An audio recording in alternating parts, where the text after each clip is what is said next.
yükselip, rəqiblərim yavaş-yavaş dirçəlib. Zabul üçün sonra da Tövrat gəlir. Sonuncu Qurandır, təsdiq eləyirəm. Sonuncu Qurandır, yarattı bu dövranı. Allah özü yarattı bu dövranı. Ol deməklə xəlq elədi insanı. Bu kimdir ki təsdiq edir Quranı? Bu sözü də nöqsandır, təsdiq eləyirəm. Bu sözü də nöqsandır, təsdiq eləyirəm. Mənə deməyə bu cür nə imkan gəlib? İnsan bu dünyaya lütüyan gəlib.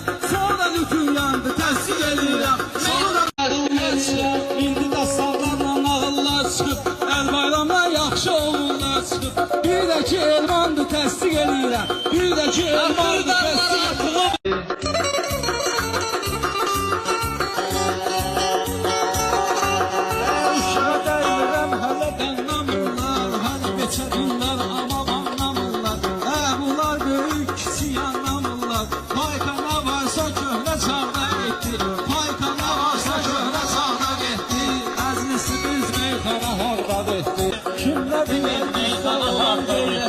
Qeyrətimiz bəllidir hər millətə.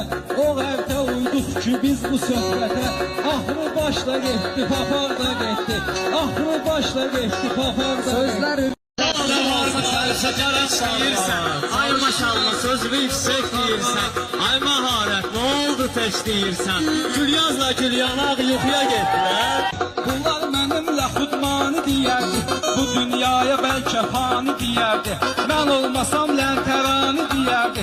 Göstərdim danacaq yuxuya getdilər. Göstərdim danacaq yuxuya getdilər.